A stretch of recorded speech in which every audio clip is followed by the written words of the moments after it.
মনে করেন আপনার কম্পিউটারে আপনি অনেকগুলো প্রোগ্রাম ওপেন করে কাজ করছেন। এমন সময় হঠাৎ করে আপনার ডেস্কটপে যাওয়া লাগতে পারে, ডেস্কটপে আরেকটি প্রোগ্রাম ওপেন করার জন্য। তো তখন আমরা নর্মালি কীভাবে যাই, এগুলোকে মিনিমাইজ করে তারপর আমরা ডেস্কটপে যাই। তো এটা অনেকটা আমাদের সময় সাপেক্ষ ব্যাপার। তো এটা কীভাবে সহজে করা যায় একটু দেখি। এবার আমি প্রোগ্রামগুলো আবার ম্যাক্সিমাইজ করলাম। ম্যাক্সিমাইজ করে এবার আমরা এই কাজটা দুইভাবে করতে পারি। যদি আমরা কিবোর্ড শর্টকাট ইউজ করতে চাই তাহলে কিবোর্ডের উইন্ডোজ প্লাস ডি প্রেস করব।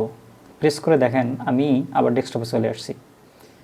তো আবার যদি আমি উইন্ডোজ ডি প্রেস করি, দেখেন আমার যতগুলো প্রোগ্রাম ছিল ম্যাক্সিমাইজ করা সবগুলো চলে আসছে।